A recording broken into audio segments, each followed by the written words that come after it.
Alright, welcome back. Thank you for your patience. And before we begin with Chapter 3, I just gotta say, Ishmael is hella racist. Gotta take a moment to clown on this guy. He needs, 2 whole-ass journeys, aside from this whaling adventure, where he learns to love and respect other humans, and to, understand that, there are other cultures in the world, my guy. You can't be, we're gonna read Chapter 3, and holy smokes, he is so racist. But I was told by my friend that this is fun whaling adventures. We just have to get through the racism, so God, I hope Ishmael gets better, but let's go with Chapter 3, The Spouter-Inn. So, Chapter 1, we met Ishmael. He's a dude going on a whaling journey, because that's his Prozac. And then Chapter 2, he's trying to get to Nantucket, and can't because he missed the last ferry there, and trying to find a place. Found a black church and was like, oh, this is queer. And it's like, bro, chill, it's just a church.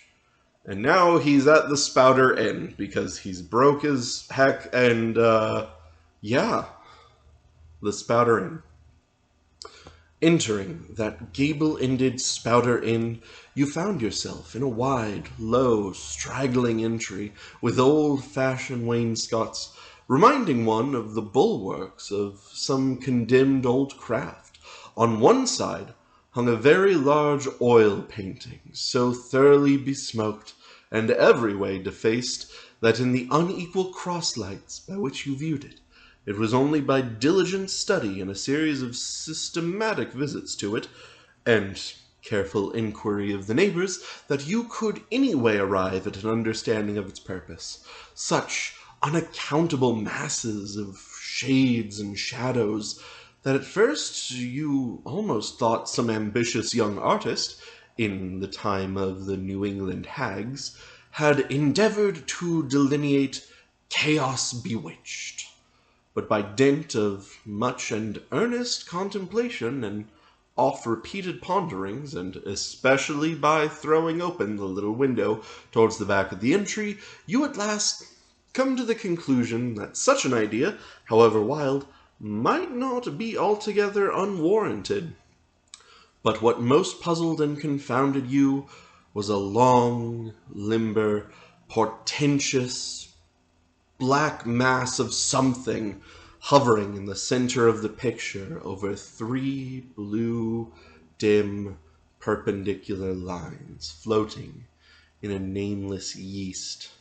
A boggy, soggy, squitchy picture, truly, enough to drive a nervous man distracted. Yet there was a sort of indefinite, half-attained, unimaginable sublimity about it that fairly froze you to it, till you involuntarily took an oath with yourself to find out what that marvelous painting meant. Ever and anon a bright, but, alas, deceptive idea would dart through you. It's the Black Sea in a midnight gale. It's the unnatural combat of the 4 primal elements. It's a blasted heath. It's a Hyperborean winter scene. It's the breaking up of the icebound stream of time. But at last all these fancies yielded to that one portentous something in the picture's midst. That, once found out, and all the rest were plain. But stop. Does it not bear a faint resemblance to a gigantic fish? Even the great Leviathan himself? In fact, the artist's design seemed this. A final theory of my own, partly based upon the aggregated opinions of many aged persons with whom I conversed upon the subject, the picture represents a Cape Horner in a great hurricane, the half-foundered ship weltering there, with its 3 dismantled masts alone visible, and an exasperated whale, purposing to spring clean over the craft, is in the enormous act of impaling himself upon the three mast-heads. The opposite wall of this entry was hung all over with a heathenish array of monstrous clubs and spears. Some were thickly set with glittering teeth resembling ivory saws. Others were tufted with knots of human hair, and one was sickle-shaped, with a vast handle sweeping round like the segment made in the new-mown grass by a long-armed mower. You shudder as you gazed, and wondered what monstrous cannibal and savage could ever have gone a death harvesting with such a hacking, horrifying implement. Mixed with these were rusty old whaling lances and harpoons, all broken and deformed. Some were storied weapons.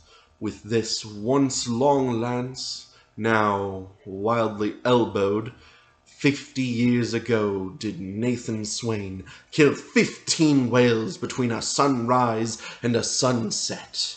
And that harpoon, so like a corkscrew now, was flung in the Javan seas and ran away with by a whale years afterward, slain off the Cape of Blanco.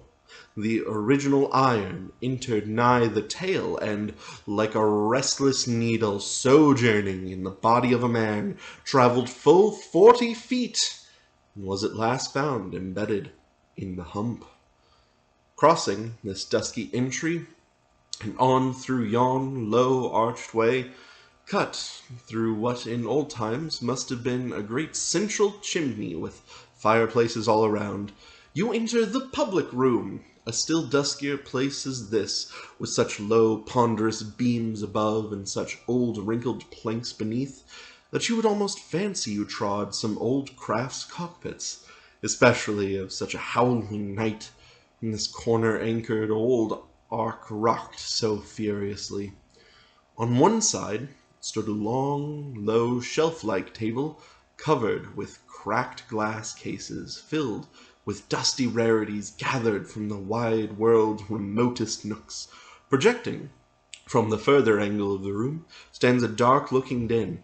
The bar, a rude attempt at a right whale's head.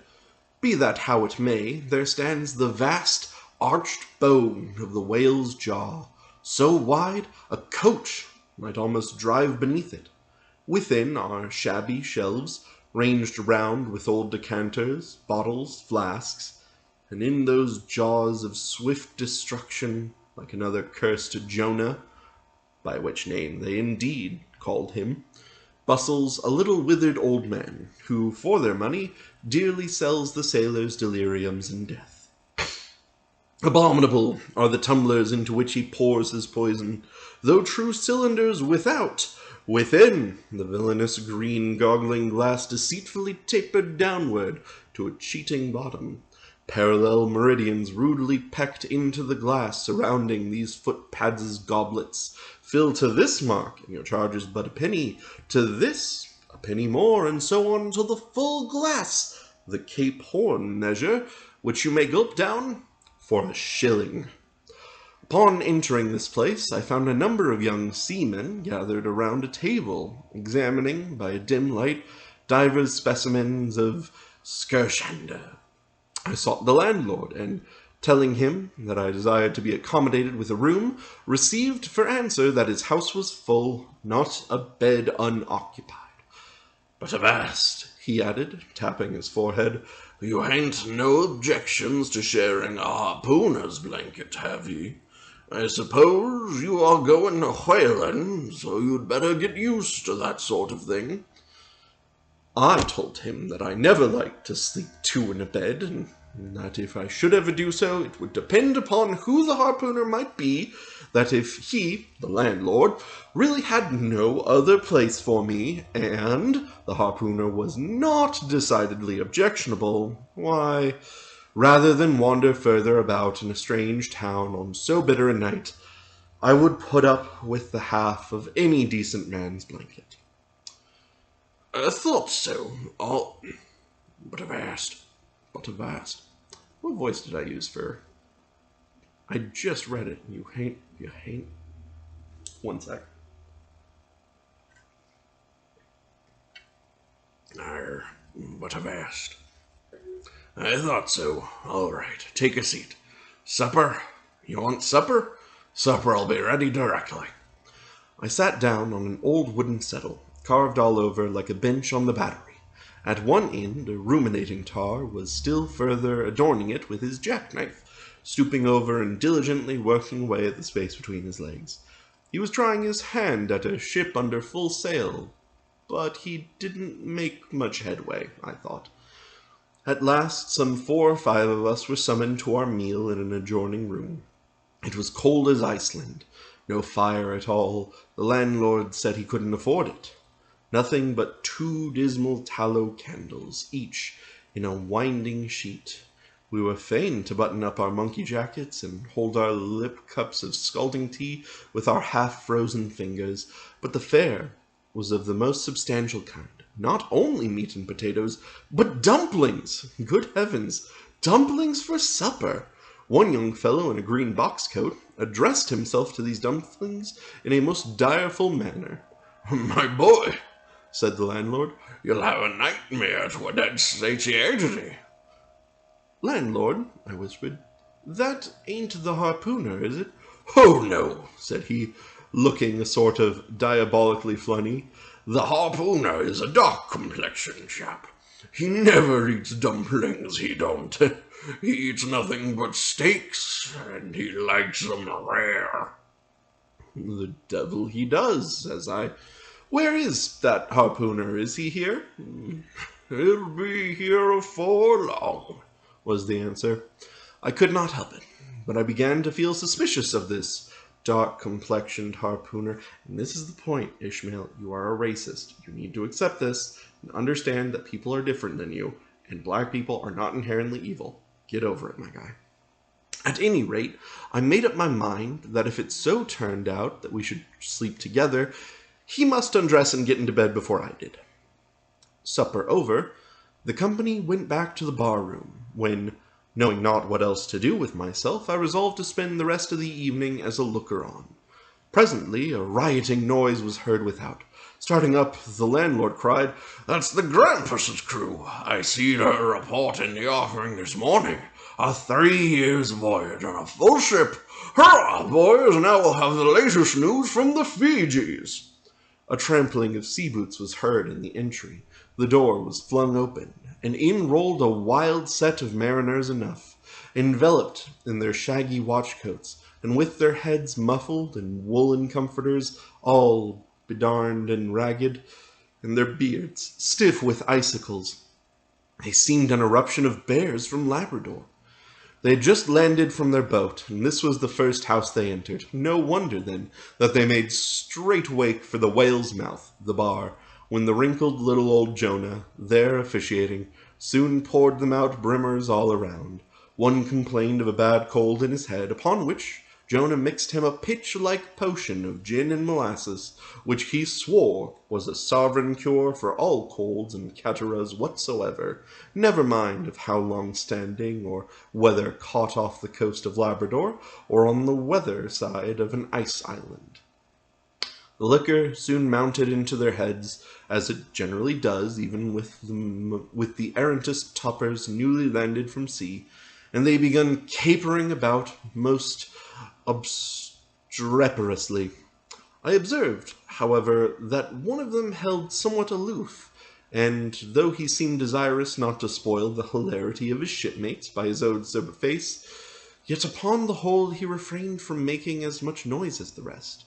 This man interested me at once, and since the sea gods had ordained that he should soon become my shipmate, though but a sleeping partner one, so far as this narrative is concerned, I will here venture upon a little description of him. He stood a full 6 feet in height, with noble shoulders and a chest like a cofferdam. I have seldom seen such brawn in a man. His face was deeply brown and burnt, making his white teeth dazzling by contrast, while in the deep shadows of his eyes floated some reminiscences that did not seem to give him much joy. His voice at once announced that he was a Southerner, and from his fine stature, I thought he must be one of those tall mountaineers from the Algerian Ridge in Virginia. When the revelry of his companions had mounted to its height, this man slipped away unobserved, and I saw no more of him till he became my comrade on the sea. In a few minutes, however, he was missed by his shipmates, and being, it seems, for some reason a huge favourite with them, they raised a cry of "Bulkington! Bulkington! Where's Bulkington?" and darted out of the house in pursuit of him. It was now about 9 o'clock, and the rooms seeming almost supernaturally quiet after these orgies, I began to congratulate myself upon a little plan that had occurred to me just previous to the entrance of the seamen. No man prefers to sleep two in a bed. In fact, you would a good deal rather not sleep with your own brother. I don't know how it is, but people like to be private when they are sleeping. And when it comes to sleeping with an unknown stranger in a strange inn, in a strange town, and that stranger is a harpooner, then your objections indefinitely multiply. Nor was there any earthly reason why I, as a sailor, should sleep two in a bed more than anybody else. For sailors no more sleep two in a bed at sea than bachelor kings do ashore. To be sure, they all sleep together in one apartment, but you have your own hammock and cover yourself with your own blanket and sleep in your own skin. The more I pondered over this harpooner, the more abominated the thought of sleeping with him. It was fair to presume that being a harpooner, his linen or woolen, as the case might be, would not be of the tidiest, certainly not the finest. I began to twitch all over. But it was getting late, and my decent harpooner ought to be home and going bedwards.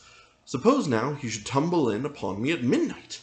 How could I tell from what vile hole he had been coming?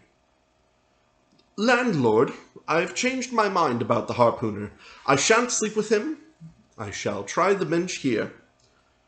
"Just as you please. I'm sorry I can't spare ye a tablecloth for a mattress, and it's plaguey rough board here," feeling the knots and notches. "But wait a bit, Skershander. I've got a carpenter's pane there in the bar. Wait, I say. I'll make ye snug enough." So saying, he procured the pane, and with his old silk handkerchief first dusting the bench, vigorously set to planning away at my bed, the while grinning like an ape. Planing away my bed, the while grinning like an ape. The shavings flew right and left, till at last the plane iron came bump against an indestructible knot. The landlord was near spraining his wrist, and I told him for heaven's sake to quit. The bed was soft enough to suit me, and I did not know how all the planing in the world could make eider down of pine plank. So, gathering up the shavings with another grin and throwing them into the great stove in the middle of the room, he went about his business and left me in a brown study. I now took the measure of the bench, and found that it was a foot too short, but that could be mended with a chair.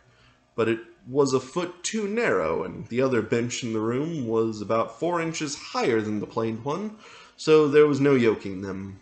I then placed the first bench lengthwise along the only clear space against the wall, leaving a little interval between for my back to settle down in. But I soon found there came such a draught of cold air over me from under the sill of the window that this plan would never do at all, especially as another current from the rickety door met the one from the window, and both together formed a series of small whirlwinds in the immediate vicinity of the spot where I had thought to spend the night. The devil fetch that harpooner, thought I. But stop. Couldn't I steal a march on him, bolt his door inside, and jump into his bed, not to be wakened by the most violent knockings? It seemed no bad idea, but upon second thoughts I dismissed it, for who could tell but what the next morning, so soon as I popped out of the room, the harpooner might be standing in the entry, all ready to knock me down.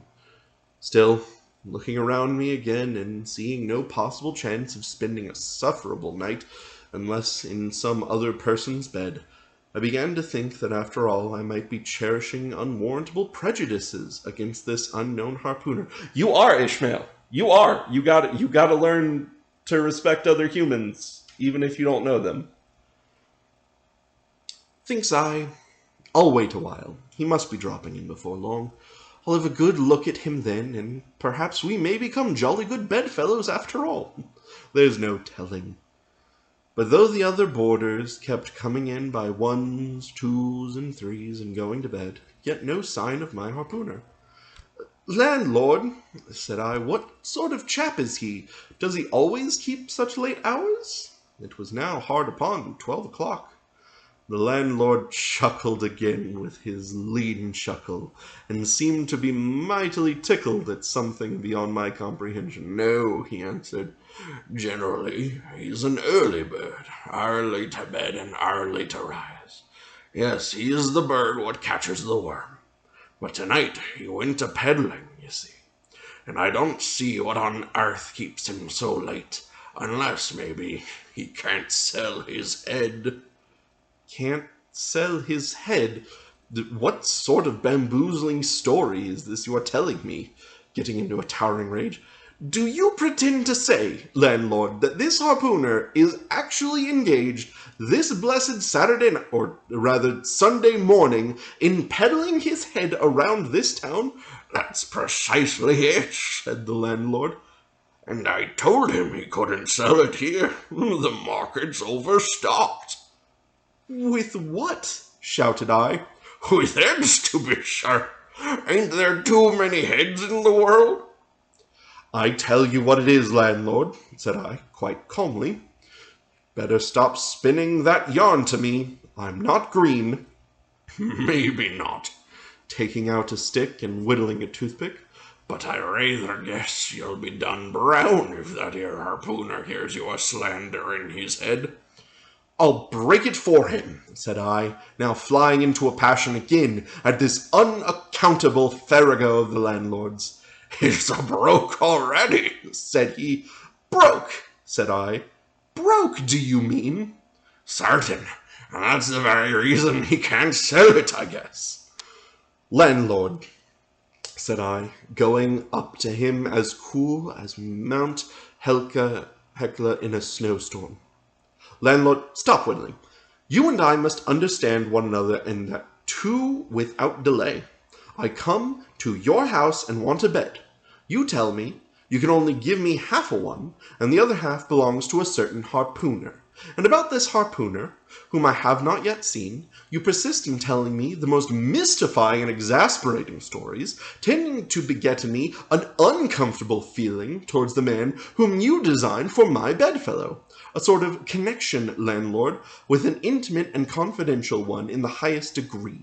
I now demand of you to speak out and tell me who and what this harpooner is, and whether I shall be in all respects safe to spend the night with him. And in the first place, you'll be so good as to unsay that story about selling his head, which, if true, I take to be good evidence that this harpooner is stark mad, and I've no idea of sleeping with a madman. And you, sir, landlord, you, sir, by trying to induce me to do so knowingly, would thereby render yourself liable to a criminal prosecution." "Wow," said the landlord, fetching a long breath. "That's a purty long sermon for a chap that rips a little now and then, but be easy, be easy. This here harpooner I've been telling you about has just arrived from the South Seas, where he bought him a lot of bone New Zealand heads. Great curios, you know. And he sold all on 'em but one. And that one he's trying to sell tonight, 'cause tomorrow's Sunday, and it would not do to be selling human heads about the street when folks is going to churches.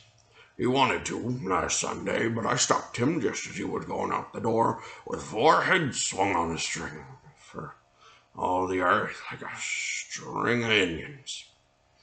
This account cleared up the otherwise unaccountable mystery, and showed that the landlord, after all, had had no idea of fooling me. But at the same time, what could I think of a harpooner who stayed out on a Saturday night, clean into the holy Sabbath, engaged in such a cannibal business as selling the heads of dead idolaters? "Depends upon it." "Depends upon it, landlord. That harpooner is a dangerous man. He pays regular, was the rejoinder. But come, it's getting dreadful late. You'd better be turning loose. It's a nice bed. Sal and me slept in that ere bed the night we were spliced. There's plenty room for two to kick about in that bed. It's an almighty big bed. Wherefore we give it up. Sal used to put our Sam and little Johnny in the foot of it. But I got a dreaming and sprawling about one night, and somehow Sam got pitched on the floor and came near breaking his arm. After that, Sal said it wouldn't do. Come along here. I'll give you a glim in a jiffy. And so saying, he lighted a candle and held it towards me, offering to lead the way. But I stood irresolute. When looking at the clock in the corner, he exclaimed, It's Sunday. You won't see that harpooner tonight. He's come to anchor somewhere. Come along then, do come. Won't you come? I considered the matter a moment, and then upstairs we went, and I was ushered into a small room, cold as a clam and furnished, sure enough, with a prodigious bed, almost big enough, indeed, for any 4 harpooners to sleep abreast. There, said the landlord, placing the candle on a cozy old sea chest that did double duty as a washstand and center table. There, make yourself comfortable now. Good night to ye. I turned round from eyeing the bed, but he had disappeared. Folding back the counterpane, I stooped over the bed. Though none of the most elegant, it yet stood the scrutiny tolerably well. Then I glanced around the room, and besides the bedstead and center table, could see no other furniture belonging to the place, but a rude shelf with 4 walls, and a papered fireboard representing a man striking a whale. Of things not properly belonging to the room, there was a hammock lashed up and thrown upon the floor in one corner, also a large seaman's bag, containing the harpooner's wardrobe, no doubt in lieu of a land trunk. Likewise, there was a parcel of outlandish bonefish hooks on the shelf over the fireplace, and a tall harpoon standing at the head of the bed. But what is this on the chest? I took it up and held it close to the light, and felt it and smelt it, and tried every way possible to arrive at some satisfactory conclusion concerning it. I can compare it to nothing but a large doormat, ornamented at the edges with little tinkling tags, something like the stained porcupine quills round an Indian moccasin. There was a hole or slit in the middle of the mat, and as you see the same in South American ponchos, but could it be possible that any sober harpooner would get into a doormat and parade the streets of any Christian town in this sort of guise? I put it on to try it, and it weighed down me like a hamper, being uncommonly shaggy and thick, and I thought a little damp, as though this mysterious harpooner had been wearing it of a rainy day. I went up in it to a bit of glass stuck against the wall, and I never saw such a sight in my life. I tore myself out in such a hurry that I gave myself a kink in the neck. I sat down on the side of the bed and commenced thinking about this head-peddling harpooner and his doormat. After thinking some time on the bedside, I got up and took off my monkey jacket, and then stood in the middle of the room thinking. Then I took off my coat and thought a little more in my shirt sleeves, but beginning to feel very cold now, half undressed as I was, and remembering what the landlord said about the harpooner's not coming home at all that night, it being so very late, I made no more ado, but jumped out of my pantaloons and boots, and then blowing out the light tumbled into bed, and commended myself to the care of heaven. Whether that mattress was stuffed with corn cobs or broken crockery, there is no telling, but I rolled about a good deal, and could not sleep for a long time. At last I slid off into a light doze, and had pretty nearly made a good offing towards the land of Nod, when I heard the heavy footfall in the passage, and saw a glimmer of light come into the room from under the door, which we shall stop for a moment. Alright, I'm back. Let's continue. I heard a heavy footfall in the passage, and saw a glimmer of light come into the room from under the door. Lord save me, thinks I, that must be the harpooner, the infernal head peddler. But I lay perfectly still and resolved not to say a word till spoken to, holding a light in one hand and that identical New Zealand head in the other. The stranger entered the room, and without looking towards the bed, placed his candle a good way off from me on the floor in one corner, and then began working away at the knotted cords of the large bag I before spoke of as being in the room. I was all eagerness to see his face, but he kept it averted for some time while employed in unlacing the bag's mouth. This accomplished, however, he turned round, when, good heavens! What a sight! Such a face! It was a dark purplish yellow color, here and there stuck over with large blackish-looking squares. Yes, it's just as I thought. He's a terrible bedfellow. He's been in a fight, got dreadfully cut, and here he is, just from the surgeon. But at that moment he chanced to turn his face so towards the light that I plainly saw they could not be sticking plasters at all. Those black squares on his cheeks, they were stains of some sort or other. At first I knew not what to make of this, but soon an inkling of the truth occurred to me. I remembered a story of a white man, a whaleman too, who, falling among cannibals, had been tattooed by them. I concluded that this harpooner, in the course of his distant voyages, must have met with a similar adventure. And what is it, thought I, after all? It's only his outside. A man can be honest in any sort of skin. Thank you, Ishmael. Thank you. You're working towards it. But then, what to make of this unearthly complexion, that part of it, I mean, lying round about and completely independent of the squares of tattooing? To be sure, it might be nothing but a good coat of tropical tanning. But I never heard of a hot sun's tanning a white man into a purplish yellow one. However, I had never been in the South Seas, and perhaps the sun there produced these extraordinary effects upon the skin. Now, while all these ideas were passing through me like lightning, this harpooner never noticed me at all. But, after some difficulty, having opened his bag, he commenced fumbling in it, and presently pulled out a sort of tomahawk and a sealskin wallet with hair on.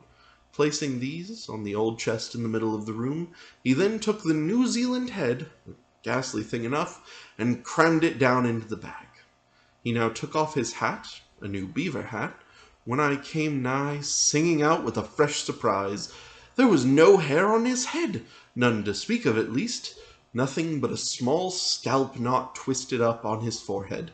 His bald purplish head now looked for all the world like a mildewed skull. Had not the stranger stood between me and the door, I would have bolted out of it quicker than ever I bolted a dinner. Even as it was, I thought something of slipping out the window, but it was the second floor back.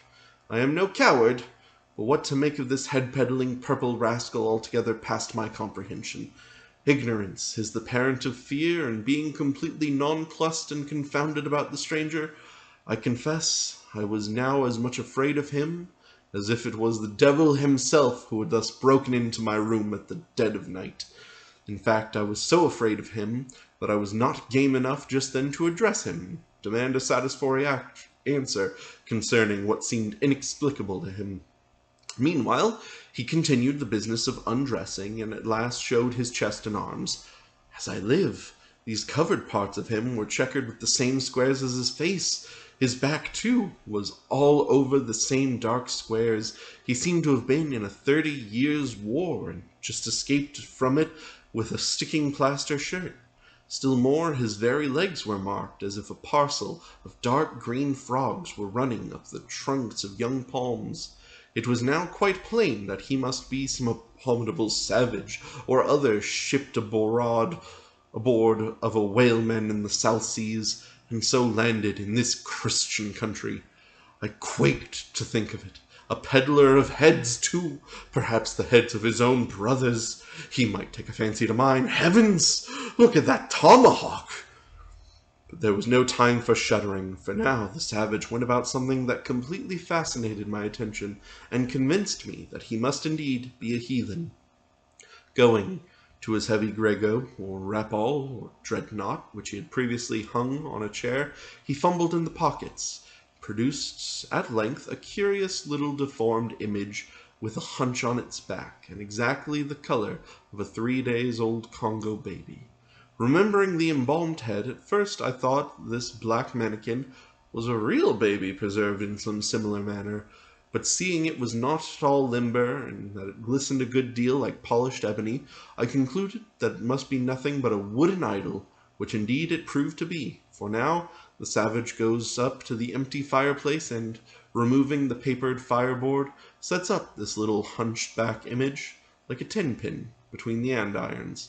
The chimney jambs and all the bricks inside were very sooty, so I thought this fireplace made a very appropriate little shrine or chapel for this Congo idol. I now screwed my eyes hard toward this half-hidden image, feeling but ill at ease meantime, to see what was next to follow. First he takes about a double handful of shavings out of his grego pocket, and places them carefully before the idol. Then, laying a bit of sharp biscuit on top and applying the flame from the lamp, he kindled the shavings into a sacrificial blaze. Presently, after many hasty snatches into the fire, and still hastier withdrawals of his fingers, whereby he seemed to be scorching them badly, he at last succeeded in drawing out the biscuit. Then, blowing off the heat and ashes a little, he made a polite offer of it to the little negro. But the little devil did not seem to fancy such dry sort of fare at all. He never moved his lips. All these strange antics were accompanied by still stranger guttural noises from the devotee, who seemed to be praying in a sing-song, or else singing some pagan psalmody or other, during which his face twitched about in the most unnatural manner. At last, extinguishing his fire, he took the idol up very unceremoniously, and bagged it again in his grego pocket, as carelessly as if he were a sportsman bagging a dead woodcock. All these queer proceedings increased my uncomfortableness, and seeing him now exhibiting strong symptoms of concluding his business operations, and jumping into bed with me, I thought it was high time, now or never, before the light was put out to break the spell into which I had been so long been bound.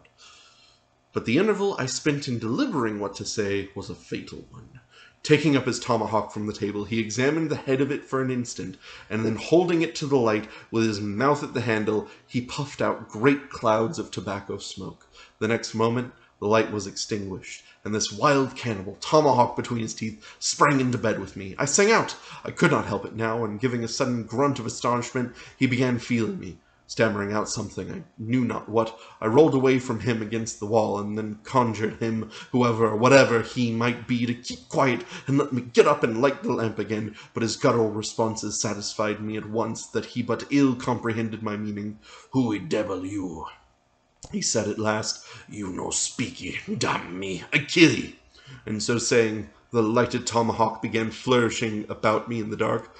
"Landlord, for God's sake, Peter Coffin!" shouted I. "Landlord, watch! Coffin! Angels, save me!" "Speak ye, tell me who ye be, or damn me, I kill ye." Again growled the cannibal, with his horrid flourishings of the tomahawk, scattered the hot tobacco ashes about me, till I thought my linen would catch on fire. But thank heavens, at that moment, the landlord came into the room, light in hand, and leaping from the bed, I ran to him. "Don't be afraid now," he said, grinning. "Queequeg here wouldn't harm a hair on your head." "Stop grinning," shouted I, "and why didn't you tell me the infernal harpooner was a cannibal?" "I thought you'd know it. Didn't I tell ye? He was peddling heads around town. But turn flukes again and go to sleep. Queequeg, look here. You savvy me, I savvy you. This man, sleepy you. You savvy?" "Me savvy plenty," grunted Queequeg, puffing away at his pipe and sitting up in bed. "You get in," he added, mentioning to me with his tomahawk and throwing the clothes to one side. He really did this in not only a civil, but a really kind and charitable way. I stood looking at him for a moment. For all his tattooings, he was on the whole a clean, comely-looking cannibal. What's all this fuss I've been making about, thought I to myself. The man's a human being just as I am.